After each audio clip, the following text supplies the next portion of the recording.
Good morning, everybody. Welcome to another ramble.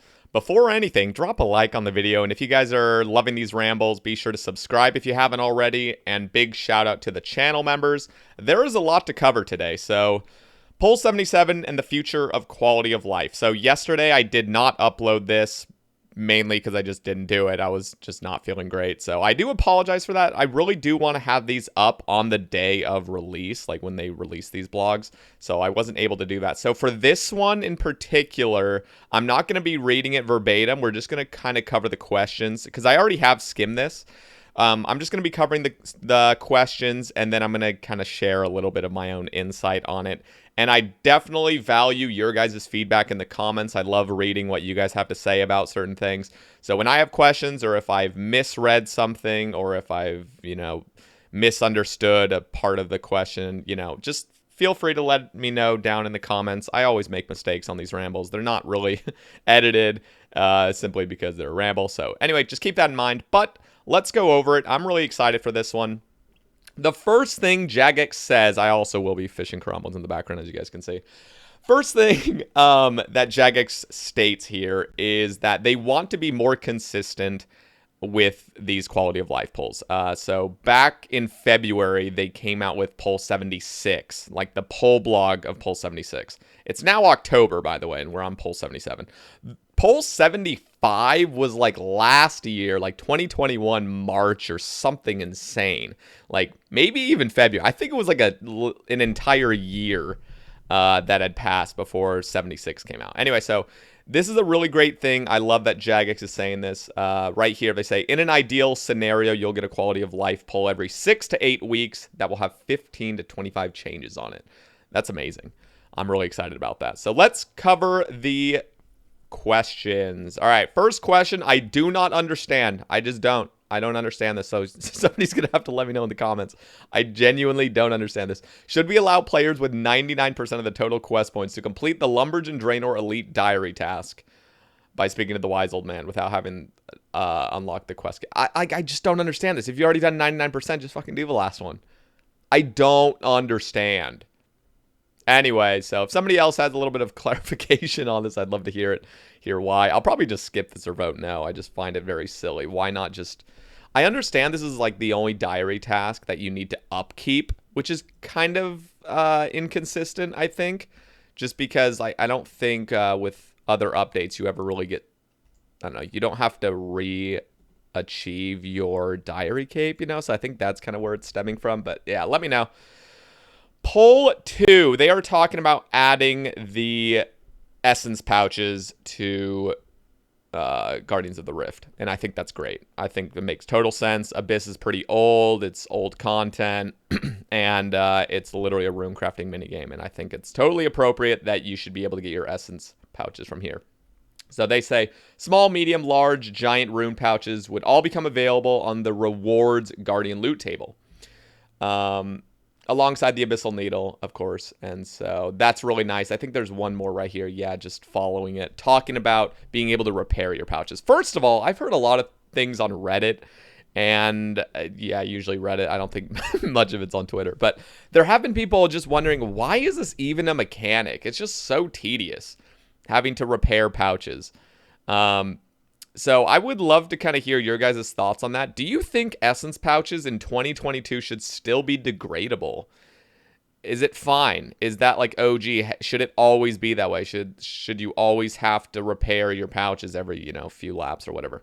I'd love to hear what you guys think, because they're proposing an idea where you have a one-time payment of 25 pearls and it costs 1 pearl to repair your pouches. That is awesome, I think. I think that's a great idea. I'm just wondering, like, should we look at repaired, or just, like, the whole pouch system in general? Should they even need to be repaired? Anyway, just food for thought. I'm not really I'm not for it or against it necessarily. I just want to hear what you guys have to say, because quality of life, I don't know. I remember when I was going for 99 rune crafting doing lava runes, the whole pouch degradation was just fucking pointless. It just pissed me off. Anyway, so you guys can let me know. Maybe it's just a me problem, but I don't have to deal with it anyway. I'm maxed. So poll question number 4. This is talking about the fairy ring right here. Our next suggestion is something that should make your journeys across Gilnor a bit smoother. Again, quality of life. I'm totally for it. Fairy rings by the Tower of Life and Legends Guild have various bits of vegetation nearby. Yeah, I think we can just clear these. At first, I thought these were the same pictures, and then this is just the tree is gone. But yeah, this is actually the Legends Guild one right here. Okay, yeah, I'm a huge fan. Get rid of this shit. It will break, it's definitely going to ruin our nostalgia, but I think it's appropriate. I mean, I wouldn't be terribly surprised if this failed, simply because people love their nostalgia and they don't want any of, like, the map being changed whatsoever, but I think this is totally cool. Okay. Got a lot of unfinished Torstal potions. Yeah, this is the Torstal potion thing. You've seen it all the time. People go to Narda and decant their Torstals into unfinished potions, and they're just fucked, basically. So I think it's totally appropriate that we should be able to allow Torstal potions unfinished as alternative to Torstals when making anti-venom pluses. Totally cool. Okay, here's kind of a controversial one that I saw. Stale baguette. The stale baguette and... Oh, yeah, it was just a stale baguette for here. So they're wanting to offer the stale baguette from the sandwich lady. So whenever she asks, like, oh, pick a baguette, there'll be a 1 in 8 chance of you getting the stale baguette. And then, of course, the 1 in 256 changes into a 1 in 32. I don't know how I feel about this. Now, I got my stale baguette 3 years ago, and I do every single one of these random events, and I've only had one in like 5.5 years of playing, which is unreal. But it kind of goes down to that thing of, like, is it necessary? I know there's going to be a question on Jar of Darkness right after this, but it's strange because a stale baguette does not help you with anything. It's simply because the collection log exists that people now care. They want to fill out their thing. So, I don't know. I'm kind of okay with it, but I'm also kind of like, why? But I don't know. I'll probably just skip this question because I'm not particularly, obsessed with just changing useless items drop rates. I think it is kind of a sign of prestige to have a stale baguette. You can flex it. As soon as this gets changed, I mean, holding your stale baguette on your Ironman, making it look like a big or what am I trying to say? You know what people do with the little silhouette of them carrying the stale baguette. Anyway, that's no longer as big of a flex. You can get this thing a lot easier. So, I don't know. You guys can fight over it in the comments. Jar of Darkness. Now, here's the one I really wanted to cover, which was Jar of Darkness. This question originally was, I don't even know how long ago it was. It must have been a year or two ago. Trying to get this jar rate fixed, and they were trying to pull it to increase to 1 in 500 instead of 1 in 2,500. Now they're proposing a 1 in 200 for it. Okay, Jar of Darkness. I'll just share my thoughts. I'm not going to tell you what to vote or anything, but Jar of Darkness, completely useless item, has no use whatsoever besides flexing it in your POH. And it's an iconic item that's, hey, you got a Jar of Darkness, your account is fucking insane. I've offered a solution to this, which is keep the Jar of Darkness rate, but make it so I was proposing, and you guys might have heard this in previous rambles or something, of a sort of gauntlet, a dedicated dungeon in Zaya that's dedicated toward getting totems quicker. There would be no other real uniques or purposes of doing the content other than to kill these demi-bosses and to get totems and shards just a lot quicker. Mainly focused on the totems so you can kill Skotizo a little bit quicker. So, they should also fix Skotizo. Do you see this fucking arena? This thing sucks. It's just giant. The whole thing is a big-ass square, 4 pillars that take like 30 seconds to run to each. This place needs to be adjusted. Just shrink the arena. Like, genuinely, just shrink this shit. Anyway, this place looks horrible. It looks like a recolored KBD layer, just like so work in progressy, just throw. I don't know. When they came out with Skotizo, I swear to God, they spent 5 minutes on it and just like, all right, that's good enough. Let's go. Also, while we're talking about the Jar of Darkness and kind of the whole Dark Altar in general, that Dark Altar in the middle, I'm really sad there wasn't a question about this, but you could actually teleport with that Dark Altar as soon as you enter the Catacombs by using an Ancient Shard. But it's it's fucking stupid because ancient shards are so damn rare, and you have to spend per teleport 1 ancient shard. So I think it would actually be really cool if they were to add a question offering maybe like a one-time fee of 100 or 200 shards to unlock either all or 1 teleport, and then you can actually kind of travel in the catacombs a bit easier, get to your destination a bit quicker. Anyway, I don't know really what to think about this, mainly because I think there's going to be a lot of spite voting for fun, just to piss people off that really want this to be changed. Yeah, I don't know. Fight over it in the comments, I guess. Let's cover the next one. Charlie the anything to make Charlie the Tramp better, I'm down for. I don't even care. Should Charlie the Tramp's beginner clue steps allow the player to give him items they've prepared in advance instead of forcing them to fish and cook new ones? Yes. Yes. Please. Also add an attack option on Charlie the Tramp. Please. Okay. This... I'm very excited about this question, but I want to explain what this means a little bit more for those that are unaware. Okay, hi-ho, it's off to the mine we go. Players have noticed that after mining some ores, there's a random cycle, or tick, delay. The problem is that it isn't reflected for all mineable materials. We want to make things more consistent by removing the delay altogether, with the notable exception of iron, granite, and sandstone, which already has this applied to it. We've run some tests, and we're certain it wouldn't affect the best in slot experience too much, but it would bring a lot more consistency to the skill. Now, I want to offer a little bit of just insight on this question.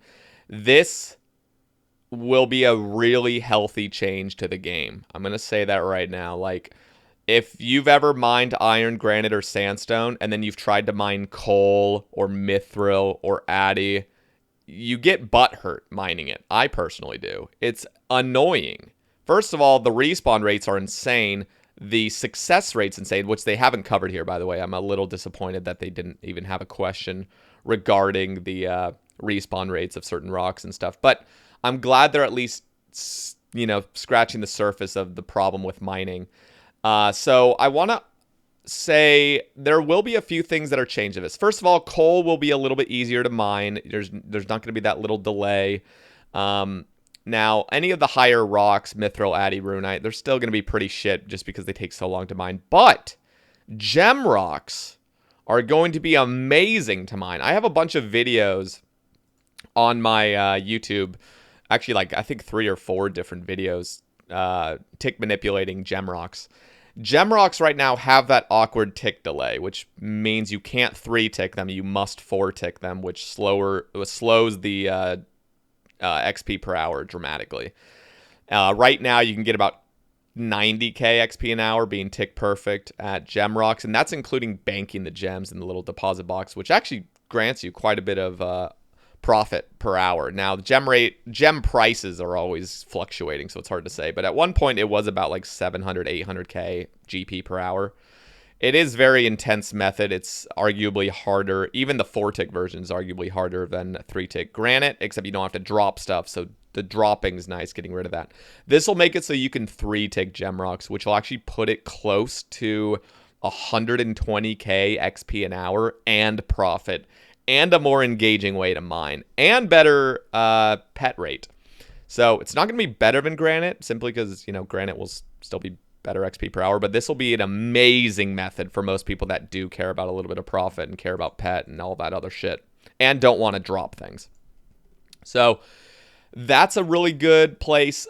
Gold mining, in fact, I'm right here right now. This place, now, again, they need to improve the success rate and the respawn timers of higher level rocks as well to make this actually nice. But, when you're mining these rocks in here, you always have that little delay. Oh, and with clay, if you guys have ever mined clay or soft clay in the Prif mine, there's always that weird ass delay, and it's really annoying. So that'll be removed as well. Also, free to play. I know only a niche portion of my audience plays free to play only, but silver mining will be a lot more enjoyable after this update. So I would strongly encourage you guys to vote yes to this. It will not break anything. It's not going to ruin any sort of meta, but it will give more options, and it'll make mining feel a lot less clunky. So I'm a huge fan of this. I'm glad they're offering it, and I hope to see more questions in the future covering other problems with mining. So next one is, should we remove the price scaling mechanic from the iron version of Blast Furnace Shop and instead allow iron players to buy and sell at a fixed price? Yes, please. I am not a huge fan of Shopscape, I'll be honest, but if they don't have another option currently to fix this kind of stuff, I'm a huge advocate for just removing annoyances in this game. This is the exact definition of quality of life. And I know I can definitely understand why people would vote no to this, even though it's only going to be pulled to iron players. I can definitely understand why this would be voted no to, which would be basically to say, oh, Shopscape shouldn't be the option. You should have to compete in Shopscape, which I do agree with. But at the same time, I think annoyances should be removed. And so I will be voting yes to this. Again, it's for iron players only. I think it's totally fair. The worst thing is having to almost fuck your sleep schedule. If you're really into this game, you almost have to fuck your sleep schedule up just to be able to participate and compete in a sort of way. Like, you know, when you have shops that at noon are completely sold out at all times, you have to stay up at 3 a.m. just to get some good stocks. It's not great. It's not great gameplay. So I'm glad they're having that as a question. Okay. Should mining gloves be storable in the player-owned house? Why the fuck not? Of course. If question 12 passes, should we include space for all 3 versions of the mining gloves? Yes. Why is this even being just added? Who cares? Is anyone actually going to vote no to this shit? Like, everything can already be stored in the POH. Okay. Should we allow players to store the fish? Yes. Player-owned. Dude, it's a player-owned house. Just let us store everything in there. Why not? Should we enable... Okay, this is a great one. Should we enable a special attack orb in the wilderness, PvP worlds, or PvP minigames? Yes. Please, for the love of God. It's so awkward going into the wilderness, being so, like, having your muscle memory down to do certain things outside of the wilderness. You go in there and the whole place is just fucked. Like, it's so hard to, like, know what is or isn't allowed in this game, what's broken, what isn't broken, what you can do, what you can't. It's just like the wilderness is such a private server at this point. Please. And I promise no good PvPer even uses a special attack orb. It wouldn't even be worth your time using it. It's always better to use this one because it's right underneath your spec weapons. So, anyway, yes, please. Like, just let us do that. Okay. Unpolled changes. They will be making some changes unpolled. So, let's just see this. Piers and Apatol. We want to let Piers re-enter Apatol. How's that supposed to work? Well, as many of you know, at the end of Monkey Madness, you have to visit Darrow and accept his training before you can revisit the home of the monkeys. And so to allow Piers to return to this banana-laden paradise, we want to make it sure you can start Monkey Madness 2 simply by speaking to King Node and travel to Atoll without Darrow's training. Okay, so it's just getting rid of the training thing. That's fine, right? Like, does anyone actually have a problem? I feel like people really hate Piers sometimes, and so they just want anything that's going to benefit them in any way, they just freak out over. So, I think that's cool. Yeah. Player-owned house teletabs. We're giving builders everywhere the option to teleport to your player-owned house using a teleportation tablet and have it automatically set to building mode. Amazing. Totally cool with that. Deep Wilderness Lever. To give you more flexibility when exiting the wilderness, we're adding a toggleable option in the settings menu, which will let you switch the default option. Okay, we can already do that with Runelight. That's no big deal. Elite Clue Drops. Good news for treasure hunters. We're applying the elite clue rate unlocked by completing elite combat achievements to the gold chest found in Shades of Morton and Hallowed Sepulchre. I'm surprised that wasn't already added. Like, I'm actually a little bit butthurt. Because, like, I thought that was already being applied, but I guess it wasn't. Had I heard that it wasn't being applied? Hallowed Sepulchre, I got scammed, dude. Jesus. Grand Exchange buying. What's the Grand Exchange? Okay. Buy all button is being added, apparently. Charter ships. Tired of hearing those pesky messages from charter ships. Okay, yes. Great. We're going to get a little quick sale, I guess, kind of option. Okay, that's pretty much it. So, kind of, I don't know. I wouldn't say underwhelming, but slightly underwhelming poll compared to poll 76. Poll 76 was just like I was nutting over. But this still has some great questions. I'm glad that Jagex is looking to get these rolled out a bit quicker and a little bit more consistently. I'm really happy about it. Let me know down in the comments, guys, what your thoughts are on these questions. Which ones are you going to be voting no to? Which ones are you going to be voting yes to? If you have one in particular that you're just like really butthurt about or something, let me know. Drop a like if you haven't already, guys, and I will catch you in the next one. Peace out, guys. Have a great day.